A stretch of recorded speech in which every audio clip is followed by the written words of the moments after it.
Right, अस्सलाम वालेकुम and welcome back to sports flow cricket world cup special. हमारा super panel हमारे साथ मौजूद। उधर बर्मिंघम से अपडेट ये है कि ऑस्ट्रेलिया कप्तान एरन फिंच ने टॉस जीतकर पहले बैटिंग करने का फैसला किया। फिलिप एक्सप्रेस की राय कुछ मिलती जुलती ही है।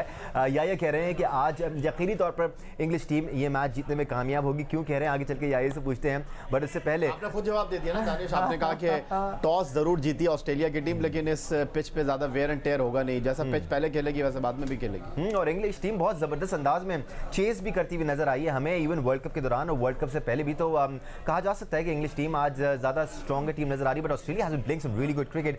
रज़ाक, आपसे डिस्कशन का आगाज करते हैं। Good toss to win for Australia. एक बड़े मैच में अगर आप पहले खेलकर 300-325 रन भी लगा लेते हैं तो दूसरी टीम जितनी भी तगड़ी हो उसके लिए आसानी नहीं होगी, कीपिंग इन माइंड कि ऑस्ट्रेलिया की बॉलिंग बहुत स्ट्रॉन्ग है। हाँ जी, देखिए ओवरऑल इस वर्ल्ड कप में देखा जा रहा है जो टीम टॉस जीती है आधा मैच वो जीत जाती है, और मोमेंटम जो है वो फेवर कर रहा है। जो टॉस जीता है पहले बैटिंग करता है उसको फेवर मिल रही है। तो बाद में पिच में काफ़ी चेंजिंग हो जाती है, बॉल स्किट भी होना शुरू हो जाता है, बॉल टर्न भी होना शुरू हो जाता है, पर प्रेशर भी होता है क्योंकि यहाँ पे सेमीफाइनल में भी आपने देखा है 239 रन का प्रेशर इंडिया स्ट्रेन नहीं कर सकी। और ऑस्ट्रेलिया की टीम जिस तरह इस थ्रू और टूर्नामेंट में परफॉर्म करती आ रही है, 300-325 से कम रन नहीं कर रही, और बॉलिंग अटैक भी बड़ा अच्छा ऑस्ट्रेलिया का जा रहा है। और मेरे पॉइंट ऑफ व्यू से ऑस्ट्रेलिया के काफ़ी फेवर है क्योंकि टॉस का बड़ा क्रूशल था। अगर इंग्लैंड टॉस जीती तो हो सकता है कि इंग्लैंड ये मैच जीत सकती थी, पर अब ज़रा मुश्किल हो जाएगा क्योंकि टॉस का एडवांटेज जो है ऑस्ट्रेलिया को मिल गया। ठीक, रज़ाक तो समझते हैं इंग्लैंड के लिए आज इतना आसान नहीं होगा, मुश्किल होगा उनके लिए कोई भी टारगेट चेस करना इस पिच पर। मोहम्मद यूसुफ भी हमें ज्वाइन कर चुके हैं। यूसुफ भाई, एक तब्दीली है आज ऑस्ट्रेलिया टीम ने। उस्मान ख्वाजा जो काफ़ी अच्छा परफॉर्म करते आ रहे थे, आज वो टीम का हिस्सा नहीं है, इंजर्ड हो गए अनफॉर्चुनेटली, लेकिन पीटर हैंड्सकॉम्ब आज टीम में शामिल है। वो बड़ी बड़ी इनिंग्स खेलने की अहलियत रखते हैं। हैविंग सेड दैट यूसुफ भाई, एक मसला जो ऑस्ट्रेलिया टीम का नजर आ रहा है कि ओपनर्स के अलावा और middle order lower middle order इतना कामयाब रहा नहीं है, ज़्यादातर जिम्मेदारी ओपनर से संभाली है। आपको लगता है ऊपर से एक दो विकेट अगर इंग्लिश टीम ले लेती है तो फिर इंग्लिश टीम के चांसेस बढ़ जाएंगे? जी बिल्कुल।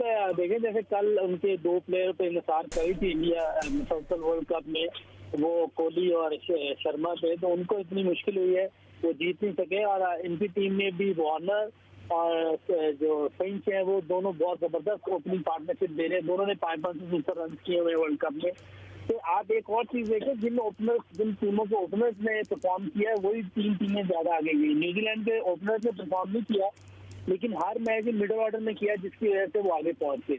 आज के मैच में अगर फिंच और ये दोनों में अगर नहीं चल सके तो आज ख्वाजा का भी नुकसान है उनको। तो उनका एक नया प्लेयर आया, हालांकि वो वनडे सीरीज में इंडिया और पाकिस्तान के खिलाफ अच्छे स्कोर किए थे, उसने अच्छा परफॉर्म किया था, लेकिन चूंकि वो पहला मैच खेल रहा है, प्रेशर गेम है, सेमीफाइनल ऊपर से एक दो विकेटें अगर मिल गई इंग्लैंड को तो ऑस्ट्रेलिया के लिए थोड़ा मुश्किल हो जाएगा। क्योंकि आज हमने सारे टूर्नामेंट में देखा है जिनको ऊपर से विकेटें मिली हैं, जिस भी टीम को, उस टीम ने दूसरी टीम को डोमिनेट किया, वो टीम उसके जीतने के चांसेस ज्यादा हो गए हैं। लेकिन क्रूशल मैच है। अब क्रूशल क्या है जी, बहुत ही इंपॉर्टेंट मैच है, आगे जाना है अपने फाइनल में। इसमें प्रेशर होगा दोनों टीमों पे, देखें कैसा मैच होता है। लेकिन पूरी चांस तो यही लग रहा है कि टफ मैच होगा, तो वन साइडेड लग नहीं रहा। बाकी गेम क्रिकेट है, फनी गेम है, कुछ भी हो सकता है, लेकिन दोनों टीमें अच्छी हैं। लेकिन ऑस्ट्रेलिया जैसी क्रिकेट खेलता हुआ आ रहा है, उसको बॉलिंग का बड़ा एज है, इस टाइम उसकी दूसरी बॉलिंग भी है, लेकिन इनकी बैटिंग भी अच्छी है इंग्लैंड की, तो टफ गेम होने तो जाएगी इंशाल्लाह। सिकंदर, आपसे दूसरे जाविये से बात करते हैं। इंग्लिश टीम की अगर हम बात करें तो एक से बढ़कर एक हथियार हैं। एक से दो में आप और याया भी ये बात कर रहे थे कि याया कह रहे थे कि 90 नंबर तक उनकी बैटिंग जारी है, और वो मामूली बैट्समैन नहीं है, वो सारे लंबी इनिंग्स बड़ी इनिंग्स खेलने वाले बैट्समैन हैं। आपको एक अच्छी बैटिंग लाइनअप चाहिए होती है, खासतौर पर जब आप बड़े इवेंट में, बड़े मैच में चेस कर रहे हैं। नहीं देखिए, वैसे तो कोलैप्स होने को तो बड़ी बड़ी टीमें, बड़े बड़े बैट्समैन फारिग हो जाते हैं, ठीक है, मगर ये है देख लिया हमने। हाँ, कल जो आज का जो मैच है ना, वो इंग्लैंड के लिए तो इससे अच्छा मौका मैं नहीं समझ सकता उनको मिलेगा कि वो अपने ही मुल्क के अंदर अपना जो है पहली दफ़ा चैम्पियनशिप जीतें। तो वो पता नहीं किस फ्रेम ऑफ माइंड में होंगे, उनको क्या कितना प्रेशर उनके ऊपर होगा, मगर वो टॉस हारे में, टॉस बड़ा इंपॉर्टेंट रोल अदा कर रहा है। अब मैं जो देख रहा हूँ कि उनके जो नया बॉल का, जो मैं हमेशा कहता हूँ कि नया बॉल जो है इम्पोर्टेंट रोल अदा करता है। आज आर्चर बहुत ज़बरदस्त गेंद कर रहे हैं, मुझे बड़े वो पसंद आ रहे हैं, इसलिए कि एक तो उनका रनअप बड़ा स्मूथ है, आराम से आते हैं और लंबे हैं, और ऊपर के बड़ा straight arm, high arm action है, और आके गेंद करते हैं, उनको हाइट भी मिलता है। तो इंग्लैंड के पास सीमर्स बहुत अच्छे हैं। ऑस्ट्रेलियन सारी ज़िंदगी सीमर्स को खेलते हैं, इंग्लैंड अगर आप बैटिंग करने जाएंगे तो इंग्लैंड वाले भी सारी और जिंदगी सिकंदर, ये दोनों टीमें आपस में बहुत क्रिकेट खेलती हैं। सो सारा जो है फोकस ये नहीं है कि जैसे पाकिस्तान की कोई टीम या हमारे सब कॉन्टिनेंट से कोई टीम होती तो हम कहते हैं कि स्पिनर्स उनको फंसा लेंगे। दोनों तरफ से पेस अटैक पे वो कंसंट्रेट करते हैं, फोकस होगा नया बॉल पे और फोकस होगा वहाँ के ओपनर्स के ऊपर। अगर वार्नर जो सबसे ज़्यादा रन्स मेरे ख्याल से उन्होंने इस वक्त किए हुए हैं वो वे फिंच है, उसके बाद स्मिथ है, उसके बाद मैक्सवेल है, नीचे उनके लंबी लाइनअप उनकी भी है। पीटर हैंड्सकॉम को ना भूलें, आज पहला मैच खेल रहे हैं, he would be eager to prove something. वो दैट्स अ डिफरेंट स्टोरी, मगर इसलिए हम उनके ऊपर अभी कहते हैं ना कि वो एक ऐसा इंसार नहीं कर रहे कि जी वो नया बंदा है, अभी फर्स्ट टाइम आया तो यू कांट से एनीथिंग। उनको ख्वाजा का नुकसान तो हुआ होगा मगर ये part of the game, injuries होती हैं, खेल रहे हैं लड़के तो इंजरीज भी होंगी। तो बहुत ही दिलचस्प मैं देखता हूँ कि दोनों तरफ से जो अटैक होगा, पेस अटैक, उस पर दोनों का जो है फोकस होगा। ठीक है, और प्लस ओपनर्स, ये दो फैक्टर्स हैं। क्या ये अभी तक हमने वर्ल्ड कप में देखा है, अब टॉस जो टीम जीत जाती है अब लोग कहना शुरू हो जाते हैं कि जी, और हमने ये देखा भी है होता हुआ कि वो ज़्यादातर मैच जीती है। दूसरी जानिब इंग्लिश टीम है जिसको इतना एक्सपीरियंस नहीं है वर्ल्ड कप जीतने का। ये भी एक आदत होती है ना कि आप बड़े इवेंट्स में अच्छे मौक़ों पर बड़ी परफॉर्मेंसेस दिखाएं। उसके बावजूद, इन सब चीज़ों के बावजूद आप बड़े कॉन्फिडेंट हैं कि आज इंग्लिश टीम ही जीतेगी। क्या वजह है आपकी कॉन्फिडेंस? दानिश, इस टूर्नामेंट में पहली मरतबा ऑस्ट्रेलिया की टीम बर्मिंघम के एजबस्टन क्रिकेट ग्राउंड पर एक्शन में होगी और दूसरी मरतबा यहाँ पर मैच खेल रही है इंग्लैंड की टीम। इससे पहले उन्होंने एक ऐसा मैच यहाँ पर खेला था जो कि उनके लिए आगे बढ़ने का सहारा था और टूर्नामेंट में रह जाने का एक बहुत बड़ा इशारा था, और उन्होंने उस जो सबसे बड़ा फ़ायदा था उसका उठाया, 337 रन किए और उसके बाद वो इस टूर्नामेंट में अब यहाँ तक पहुँचे हैं। इस टूर्नामेंट में अब तक इंग्लैंड की टीम ने 6 मरतबा 300 प्लस रन किए हैं। एक मरतबा उन्होंने 300 प्लस रन बाद में बैटिंग करते हुए किए हैं और ये पाकिस्तान के ख़िलाफ़ उन्होंने किए थे। पाकिस्तान के ख़िलाफ़ उन्होंने ट्रेंट ब्रिज नॉटिंघम में किए थे 348 रन के जवाब में। और अगर ऑस्ट्रेलिया की टीम को मैं देखता हूं तो 5 मरतबा उन्होंने इस टूर्नामेंट में 300 रन किए, 2 मरतबा उन्होंने बाद में बैटिंग करते हुए किए। 5 सेंचुरियाँ ऑस्ट्रेलिया की टीम ने बनाई हैं और 5 निफ सेंचुरियाँ ऑस्ट्रेलिया की टीम की तरफ से यहाँ पर बननी हैं। अगर मैं ऑस्ट्रेलिया की टीम की टॉप ऑर्डर की बात करता हूँ तो जिस तरह बार बार हम लोग बात कर रहे हैं कि डेविड वार्नर पर ऑस्ट्रेलिया की टीम बहुत ज़्यादा रिलाई कर रही है। उनका ये 10वां मैच है इस टूर्नामेंट में, अब तक 638 रन उन्होंने 3 सेंचुरियों के साथ स्कोर किए हैं। फिर उनके कप्तान एरोन फिंच हैं, उन्होंने इस टूर्नामेंट में 507 रन स्कोर किए हैं 2 सेंचुरियों के साथ। उसके बाद नंबर 3 पर जो उनके बैट्समैन आ रहे हैं वो है एलेक्स कैरी जो कि 329 रन बनाने में कामयाब हुए हैं। ये उनके लेट ऑर्डर में खेलने वाले विकेट कीपर बैट्समैन हैं। उसके अलावा अगर मैं देखता हूं तो फिर ऑस्ट्रेलिया के लिए उस्मान ख्वाजा का बहुत बड़ा सेटबैक है, 316 रन उन्होंने किए थे और हैंड्सकॉम को आज पहली मरतबा मैच खेलने का मौका मिल रहा है। उसके अलावा 294 रन स्कोर किए हैं 9 मैचों में। स्टीव स्मिथ ने 32 की औसत से 3 निफ सेंचुरी उनके क्रेडिट पर हैं, लेकिन कहीं वो रन्स करते हैं कहीं वो नहीं करते। जो ऑस्ट्रेलिया के लिए सबसे बड़ा कंसर्न है वो मैक्सवेल हैं जिन्होंने 9 इनिंग्स में 155 रन स्कोर किए हैं विदाउट निफ सेंचुरी। तो आप इससे अंदाज़ा कर सकते हैं कि ऑस्ट्रेलिया की team all depend Aaron Finch और वार्नर के ऊपर। या आपने जितने भी प्लेयर्स के नाम लिए ये सारे अपने आप को मनवाते आ रहे हैं और ये सारे अहलियत रखते हैं बड़ी इनिंग्स खेलने की। If I was an Australian मुझे शायद ये बात भी अच्छी लग रही होती कि हाँ जी कुछ ऐसे प्लेयर मेरी टीम में मौजूद हैं जो किसी वक्त भी पासा पलट सकते हैं और मैक्सवेल का अगर आज बल्ला चलना शुरू हो गया तो सबको परेशान कर देंगे। Senior sports journalist Abdul Majid Bhatti हमें ज्वाइन कर चुके हैं। भट्टी साहब, एक फाइनलिस्ट टीम का फैसला तो हो गया, न्यूजीलैंड की टीम इंतजार कर रही है फाइनल में इन दोनों में से एक टीम का। माहौल कैसा है, कैसा एटमॉस्फेयर नजर आ रहा है आपको इस दूसरे बड़े सेमीफाइनल के लिए?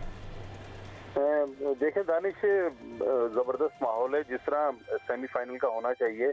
जाहिर है होस्ट टीम खेल रही है इसलिए बड़ा जोशो खरोश है, लेकिन वो 7000 टिकट जो इंडियन तमाशाइयों ने खरीदे थे क्योंकि जो साउथ अफ्रीका और ऑस्ट्रेलिया का आखिरी ग्रुप मैच हुआ था उससे पहले लग ये रहा था कि बर्मिंघम में सेमीफाइनल होगा भारत की टीम का, लेकिन भारत की टीम मैनचेस्टर गई, एक दिन पहले फारिग हो गई। तो अब देखना ये कुछ लोगों ने ऑनलाइन पर वो टिकट सेल के लिए रखे थे, कुछ लोग खुद आना चाह रहे हैं, कुछ लोग कल की परफॉर्मेंस से मायूस हैं वो स्किप करना चाह रहे हैं। लेकिन थोड़ा सा मौसम के बारे में भी अपडेट करता जाऊं, थोड़ी देर पहले तो यह बर्मिंघम में धूप निकली हुई थी लेकिन अब ओवरकास्ट कंडीशन है, आज बारिश की फोरकास्ट है, लेकिन फौरी तौर पर बारिश का कोई इम्कान नहीं है। लेकिन जोशो खरोश जिस तरह आपने कहा बड़ा जबरदस्त जोशो खरोश है और इंग्लिश लोग चाह रहे हैं कि लॉर्ड्स में उनकी टीम फाइनल में पहुंचे और पहली बार वर्ल्ड कप जीते, क्योंकि इंग्लैंड और न्यूजीलैंड दो ऐसे मुल्क हैं जिन्होंने आज तक कभी वर्ल्ड कप नहीं। ठीक है भट्टी साहब, एक चीज थोड़ी सी फिलहाल मैं कंफ्यूज हुआ हूँ। पिच रिपोर्ट तो हमने देख ली थी, पिच अच्छी है, बैटिंग के लिए भी अच्छी है, लेकिन एजबास्टन का एक मसला ये था कि अगर साइड की पिच होती है तो एक साइड की बाउंड्री बहुत छोटी हो जाती है। आज आपको नजर आ रहा है सेंटर पिच है या फिर साइड की पिच है ताकि बाउंड्रीज इक्वल हों? देखिए सेंट्रल पिच पर ही मैच हो रहा है, क्योंकि सेमीफाइनल मैच है और वर्ल्ड कप का बड़ा इवेंट है, और मेजबान टीम भी सेमीफाइनल में है। फिर ऑस्ट्रेलिया की टीम जो रिकॉर्ड 5 बार वर्ल्ड कप जीत चुकी है, तो ऑस्ट्रेलिया की टीम मेरे ख्याल में लोग इंग्लैंड को कह रहे हैं, लेकिन मैं तो ऑस्ट्रेलिया के लिए जाऊंगा कि ऑस्ट्रेलिया की टीम जब भी वर्ल्ड कप के सेमीफाइनल में आई है उसने अपोनेंट्स को हमेशा टफ टाइम दिया है। अच्छा, थोड़ा सा मैं कल वाले मैच पे आना चाहता हूँ भट्टी साहब। कल भारत के हारने के बाद वहाँ पे क्या था, कैसा वो लोगों के दरमियान उनकी फीलिंग्स क्या चल रही हैं? मैं सिक्को भाई एक दिन पहले की आपको फीलिंग बताऊं कि परसों जब मैच इनकम्प्लीट हुआ तो मुझे लंदन जाना था, मैं ट्रेन में था, तो इंडियन ये समझ रहे थे कि शायद ये अब हमारे बाएं हाथ का खेल है और कल आएंगे और वन साइडेड हो गया, 240-245 रन को मसला कोई नहीं, 2-3 बैट्समैन बना जाएंगे। लेकिन कल एंटी क्लाइमेक्स हो गया, जब इंडिया हार गया तो लोग रोते हुए जा रहे थे और बुरा भला कह रहे थे अपने प्लेयर्स को, और विराट कोहली ने यही कहा कि भाई अब हमें अपने जज्बात में कोई दरमियानी लाइन पकड़ना पड़ेगी। हम बहुत ज्यादा एक्सट्रीमिस्ट हैं, जीतने पर बहुत ज्यादा सेलिब्रेट करते हैं और हारने पर बहुत ज्यादा क्रिटिसाइज करते हैं। तो उन्होंने अपने लोगों को कहा कि भाई आप खेल को खेल की तरह लें, लेकिन इंडियंस ने जिस तरह मेंटली अपने आप को वर्ल्ड चैंपियन डिक्लेयर कर लिया था 14 जुलाई से पहले, मेरा ख्याल में ये वैसे भी गलत है कि जब तक के मैच कंप्लीट ना हो जाए, फाइनल तो दूर की बात, सेमीफाइनल से इंडिया की टीम बाहर होगी तो इंडियंस ने जो कुछ प्लान बनाया था वो सब उनका समझे बैकफायर कर गया। राइट, दोनों टीमों के इस वक्त नेशनल एंथम्स पढ़े जा रहे हैं, दोनों टीमें इस वक्त ग्राउंड में मौजूद हैं। द कैमरास आर आउट, उनके सुपरस्टार्स उनके सामने आज एक बड़े इवेंट का बड़ा मैच खेलने जा रहे हैं। It's England versus Australia. जैसे पाकिस्तान और इंडिया की एक रवायती एनमिटी है क्रिकेट ग्राउंड में, वैसे ही बिल्कुल एग्जैक्टली वैसे ही वही लेवल है अच्छा, जिस ऑस्ट्रेलिया तरह और दानिश मैंने इंग्लैंड अभी का। ऑस्ट्रेलिया के बैट्समैनों के बारे में आपको बताया, ये बड़ा इंटरेस्टिंग मैच इस एतबार से कि fast bowling versus fast bowling. Australia के जो इस वक्त 3 लीडिंग फास्ट बॉलर हैं, पैट कमिंस, बैंड्रॉफ, और 26 विकेट लेने वाले टूर्नामेंट के leading wicket taker Mitchell Starc, उनकी विकेटों का मजमूआ इस टूर्नामेंट में 48 बनता है। On the other side England भी हल्का नहीं है, उनके 3 बॉलर्स ने, वोक्स, मार्कवुड और आर्चर ने 43 विकेटें ली हैं। तो fast bowling versus fast bowling. ठीक है, बाय द वे आज मार्कवुड अपना 50वां वनडे इंटरनेशनल भी खेल रहे हैं और मैच से पहले उनको एक ट्रिब्यूट के तौर पे कैप भी दिए गए। यूसुफ भाई आपकी तरफ आते हैं, जब हम बात करते हैं ऑस्ट्रेलिया टीम की कि उनके ओपनर्स ने 500 प्लस रन लगाए हैं, एक तरफ तो आपको बहुत कॉन्फिडेंस मिलता है कि आपके ओपनर्स इतना ज़बरदस्त खेलते आ रहे हैं, कंसिस्टेंसी का मुजाहरा कर रहे हैं, दूसरी तरफ ये बैकफायर भी कर सकता है, दोनों ओपनर्स ऊपर से निकल जाते हैं तो थोड़ी सी मुश्किलात, थोड़ा सा प्रेशर नहीं, बल्कि थोड़ा सा नहीं, कुछ ज़्यादा ही प्रेशर महसूस होगा मिडिल ऑर्डर को, उस सूरत में मुश्किलात हो सकती हैं ऑस्ट्रेलिया के लिए। बिल्कुल, देखिए किसी भी टीम के ओपनर जल्दी आउट हो रहे हैं तो मिडिल ऑर्डर पे प्रेशर आता है, लेकिन वो बहुत ही क्वालिटी मिडिल ऑर्डर हो तो वो 10 में से 7 मरतबा निकल जाएगा। लेकिन अगर उसमें उतना पोटेंशियल नहीं है, जैसे मिसाल के तौर पर पाकिस्तानी मिडिल ऑर्डर था, हफीज था, मलिक था, ये आपके सामने था कि हर बार फेल हो रहे थे, इसी वजह से पाकिस्तान को शुरू के मैचों में स्ट्रगल करना पड़ा। फिर बाद में जब आपने चेंज किया, हारिस को लेके आए, तो आप 2 मैचों में उसकी जो बैटिंग थी उसकी वजह से आप अच्छे स्कोर करने में कामयाब हुए, जिससे बॉलिंग में उसको कंटेन किया। इसी तरह इंग्लैंड के पास जो रूट है, लेकिन इयन मॉर्गन भी स्ट्रगल कर रहे हैं पिछले 4-5 मैचेस में। आप देखिए उसमें अफगानिस्तान के खिलाफ अच्छे रन किए थे, बाकी टीमों के खिलाफ उसने इतने अच्छे रन नहीं किए, क्योंकि जो कंप्लीट बैट्समैन नहीं होता उसको जरूर मुश्किल होती है जब भी सिचुएशन मुश्किल आ जाए या बॉलिंग मुश्किल आ जाए। तो उसमें भी इंग्लैंड को थोड़ा कंसर्न है, लेकिन उनके पास बेन स्टोक्स की वजह से चांसेस बन जाते हैं। वो बड़ा सेंसिबल खेलता है, हालांकि अच्छा हार्ड हिटर बैट्समैन है, लेकिन अगर उसकी इनिंग देखी जाए तो ऐसे खेल होता है जैसे बैट्समैन खेलते हैं। बटलर सेम, अगर उसको कंडीशन मिलेंगी, उसकी सिचुएशन मिलेगी तो वो किलर है, वो मैच के एक साइड पे कर देगा। लेकिन ओवरऑल अगर देखा जाए तो इंग्लैंड के पास भी ऊपर से 3 बैट्समैन और 1 बेन स्टोक है, दोनों का ओपनर, और वन डॉन जो रूट क्वालिटी प्लेयर है, मैकालिस्टर वर्ल्ड क्लास, जो चंद 4-5 प्लेयर है, विलियमसन, जो रूट, कोहली, रोहित, उनमें उसका शुमार होता है। और ये जो अपना पीछे बेन स्टोक है, ये एक इनके पास 4 ऐसे बैट्समैन है।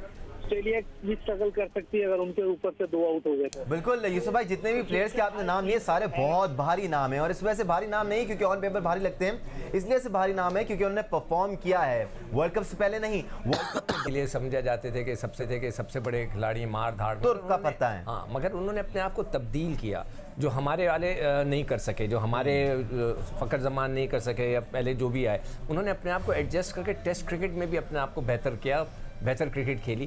तो वो उसके बाद जो उनके पास पाबंदी लगी और बाद में वो वापस आए तो बड़ा प्रेशर था उन पे और स्मिथ पे। स्मिथ तो वो इतना रन्स नहीं कर सके, मगर वार्नर ने बड़े रन्स किए। उन्होंने जो है लोगों की जो आवाज़ें उन पे लग रही थी, जो कुछ भी हुआ उसके बावजूद वो डटे रहे और बड़ी ज़बरदस्त उन्होंने फॉर्म में अपने रन्स किए हैं। तो ही will be the very important person. मगर बात वही है कि दोनों टीमें एक स्टैंडर्ड की हैं कि दोनों टीमें फास्ट बॉलर्स पर डिपेंड करती हैं, अच्छी पिचेस के ऊपर वो खेलते हैं। तो वार्नर को उनके सीमर्स को खेलने में इतनी प्रॉब्लम नहीं होगी, उनके बैट्समैनों को इनके सीमर्स को खेलने में प्रॉब्लम नहीं होगी। अगर कोई रोल अदा हो सका वो स्पिनर कर सकते हैं इसमें, अदरवाइज दोनों टीम के जो बॉलर्स और वो जो उनके सीमर्स हैं खेलने के लिए दोनों टीमें तैयार होंगी। Talking bit more about David Warner, Razzaq भाई, आसान नहीं होता किसी भी एक प्लेयर के लिए अपने नेचुरल गेम से हटकर दूसरा गेम खेलना। अपनी टीम के लिए काफ़ी मेहनत करनी पड़ती है, अपने माइंडसेट को चेंज करना पड़ता है, अपनी एप्लीकेशन को, अपनी एप्लीकेशन को चेंज करना पड़ता है। लेकिन डेविड वार्नर ने बहुत खूबसूरती के साथ ये सब कुछ किया है। देखिए दानिश भाई, ये जो क्रिकेट है ठीक है, आपकी एक सर्टन एज होती है जब आप इम्प्रूवमेंट की तरफ जा रहे होते हैं, पर एक एज ऐसी रहती है जब आपका डाउनफॉल होना शुरू हो जाता है, तो आपके रिफ्लेक्सेस जो होते हैं वो थोड़े से स्लो हो जाते हैं। और आपको याद होगा कि ऑस्ट्रेलियन ये वाहद कंट्री होगी जहाँ पे प्लेयर खेल सकता है इंटरनेशनल क्रिकेट, पर वो कहता है मैं एंजॉय नहीं कर रहा, मैं रिटायरमेंट ले रहा हूँ, तो मैं दूसरे प्लेयरों को मौका देता हूँ। तो ये उनका एक कॉन्सेप्ट है। ये रज़ाक भाई, हमारे प्लेयर तो ये समझते हैं और कहते भी हैं कि मैं तो जब तक फिट हूँ जब तक खेलता रहूंगा, सांस चल रही जब है, तक सांस चल रही है जब तक खेलता रहूंगा। देखिए बात ये है कि यहाँ पे क्रिकेट जो हमारी होती है ब्रेड एंड बटर होती है, तो आपके पास और ऑप्शन नहीं होती। जो क्रिकेटर होता है वो ना कोई बिजनेसमैन होता है, ना कोई इसमें कोई इतना कोई माइंड होता है कि वो दुनियावी कामों में जाके अपने आप को एडजस्ट कर सके। तो एक स्पोर्ट्समैन का एक डिफरेंट माइंड होता है, तो यहाँ कॉन्सेप्ट बिल्कुल डिफरेंट है।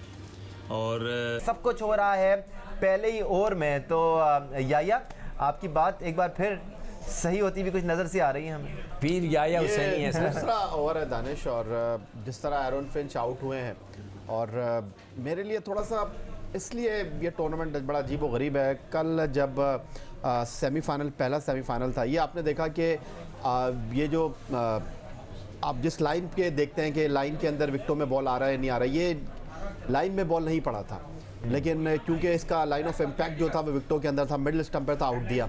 लेकिन रॉस टेलर को इंडिया के मैच में अंपायर ने आउट दिया था, लेकिन उन्होंने इसको रिवर्ट कर दिया जैसे, क्योंकि वो लाइन ऑफ इम्पैक्ट जो था वो उस लाइन के अंदर बॉल नहीं पड़ा था। तो ये बड़ा हैरान है मेरे लिए। ओवर द विकेट थे या राउंड द विकेट थे? राउंड द विकेट में फर्क होता है, over the wicket round the wicket ही थे, वो right arm round the wicket ही बॉल कर रहे थे। तो ये मेरे लिए बड़ा हैरानकुन है कि जहां इनको आउट देना होता है ये दे देते हैं। 2011 से ये कहानी चली आ रही है, जब सईद अजमल ने सचिन रमेश तेंदुलकर को आउट किया था 30 मार्च 2011 को मोहाली में सेमीफाइनल में, और वहां पर तो ये तक कह दिया गया कि भाई अंदर से चेंज कर दिया गया मामला। तो बहरहाल स्टंप में लग रहा था बॉल, और रमेश तेंदुलकर जो थे उनका जब आपने हॉकाई दिखाया तो वो डिफरेंट मामला था, वो ब्रेक हो गया। तो बहरहाल ये एक ऐसा मामला है जो आज तक किसी के समझ नहीं आया। बिल्कुल इसी तरह जैसे DRS आज तक लोगों के समझ नहीं आया कि ये क्या होता है DRS। तो अब मामला ये है कि एक अच्छा स्टार्ट तो इंग्लैंड ने ले लिया, और जिस तरह मैं आपको कह रहा था कि fast bowling versus fast bowling, तो इंग्लैंड के जो फास्ट बॉलर है उन्होंने तो अपनी टीम को पहला फ़ायदा पहुंचा दिया है। और ये कुमार धर्मसेना 96 वर्ल्ड कप खेले हैं, जिन्होंने आउट दिया इंग्लैंड की टीम के, ऑस्ट्रेलिया की टीम के कप्तान को। तो अब ये अंपायरिंग की तरफ आ गए हैं, और ICC के बेस्ट अंपायर में इनका शुमार होता है। लेकिन बहरहाल अच्छा स्टार्ट लिया है इंग्लैंड की टीम ने। सिकंदर, देखिए आर्चर की मैंने बात की थी, जी उसी पे आ रहा था। हाँ, देखिए उनका जो बॉलिंग एक्शन आप गौर से देखना, बड़ा स्मूथ रनअप है, जो एक आइडियल रनअप हो सकता है किसी फास्ट बॉलर का। उनका जो हाई आर्म एक्शन है वो ऊपर से उनका हाथ आता है, बहुत ऊपर से, और उनकी हाइट में आई एम श्योर 6'4" तो होंगे, ये 6'3", 6'4" होंगे, और सीधा जाके उनके स्टंप्स के बड़ी अच्छी लाइन है उनकी, जिसके वजह से उन्हें लेग बिफोर मिलने का जो एडवांटेज, ये देखें उनके जो लाइन है और वो जो आके गेंद फेंकते हैं वो ऐसी परफेक्ट होती है। और ये अभी बहुत यंग है, अभी आए हैं नए नए, और जिस तरह की इनकी ट्रेनिंग होगी, जिस तरह के ये खेलेंगे, तो मुझे यकीन है कि फ्यूचर में जाके with in a year so आप देखेंगे कि he will be a very very entertaining bowler. Razzaq, हम तो वर्ल्ड कप के आगाज़ से ही, इनफैक्ट उससे पहले से भी ये बात कहते आ रहे हैं, मेंशन करते आ रहे हैं और एम्फसाइज करते आ रहे हैं कि इन पिचेस पर, इन कंडीशंस में सही लाइन और लेंथ गोल्ड है आपके लिए। अगर आप सही लाइन से बॉल करते हैं तो आप 95% सक्सेसफुल होंगे, और यही वजह है जिसकी वजह से ऑस्ट्रेलिया और इंग्लिश टीमें यहाँ पर सक्सेसफुल रही हैं। ज़बरदस्त बॉलिंग का मुजाहरा जोफ्रा आर्चर की जानिब से। हाँ जी, देखे ओवरऑल पूरे टूर्नामेंट देखे जिस तरह की पिचेस मिल रही हैं, और मैं समझता हूँ कि आईसीसी को देखना चाहिए कि जैसे राउंड के मैचों में पिचेस होती हैं वैसी ही सेमीफाइनल फाइनल में पिचेस होनी चाहिए। एक स्टैंडर्ड मेंटेन होना चाहिए, एक मेंटेनेंस होनी चाहिए।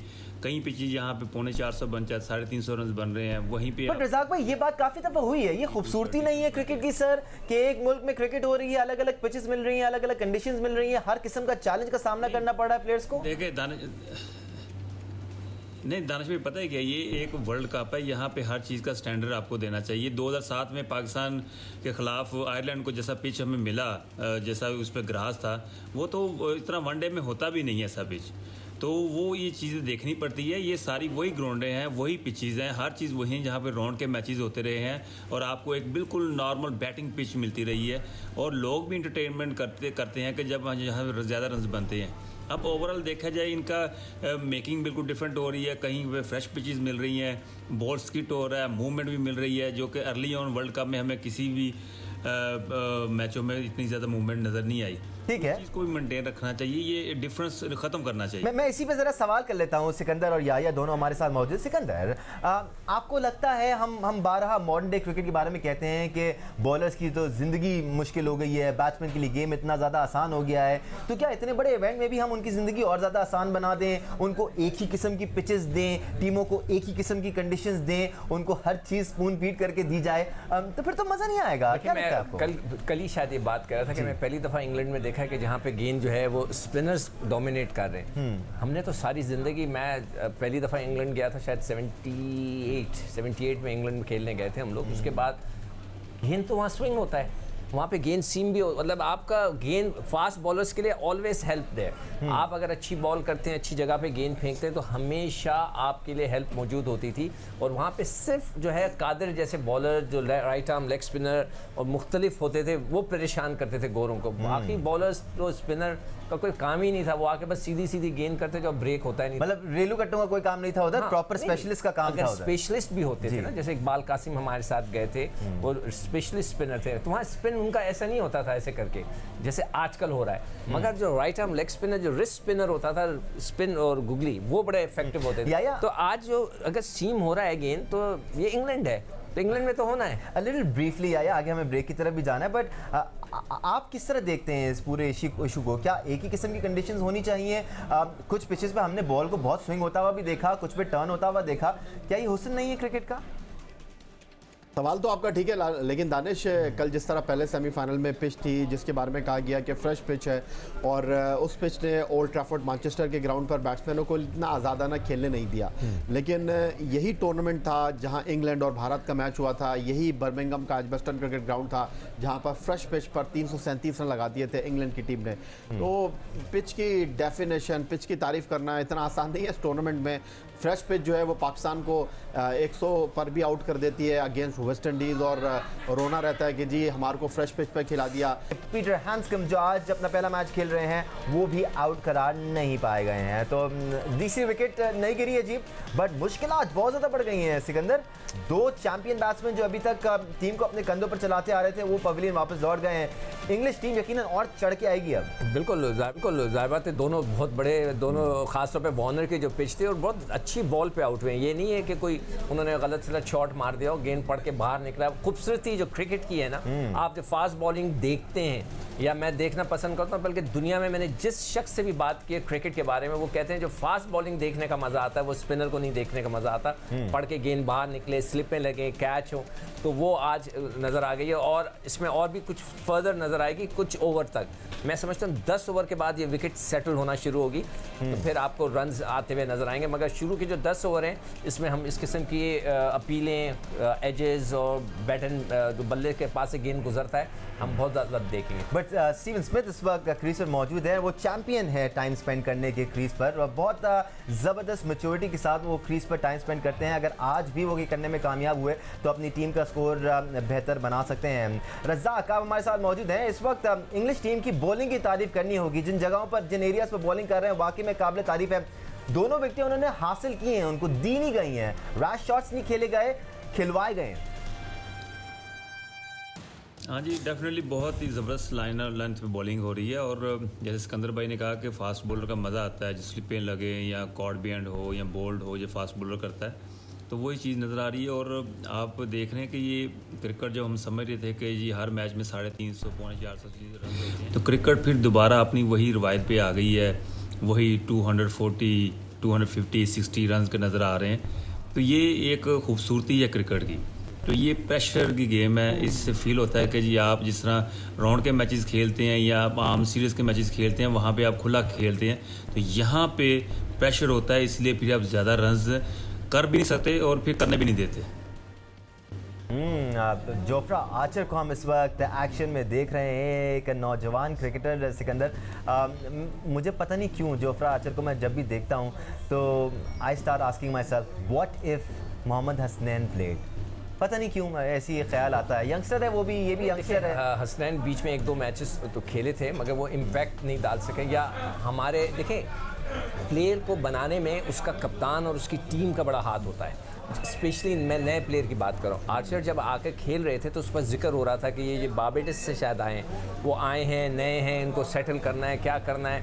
उनको खिलाया गया था, उनका नाम वर्ल्ड कप में नहीं था। हाँ, फिर उनके बाद वो देख रहे थे उसको पाकिस्तान के खिलाफ सीरीज़ में, दूसरे मैचेस में, कि क्या वो इतना इम्पैक्ट डालते हैं। उन्होंने फैसला किया कि ये लड़का इस काबिल है कि वर्ल्ड कप खेल सकता है, और सिकंदर पूरे मैच खिलाए। उन्होंने प्रॉपर उसको चांस दिया है। वर्ल्ड कप से पहले भी हर मैच खिलाकर उसको आजमाया। हमने हसनैन के साथ ये भी नहीं हमारे यहाँ हमने आबिद अली के साथ भी ये नहीं किया, हमने तो उसको बगैर खिलाए वापस भेज दिया। हमने हसनैन के लिए क्या बोला, सीक्रेट वेपन है। कप्तान ने बोला मेरी टीम के साथ खेलता है, मुझे उस पर कॉन्फिडेंस है।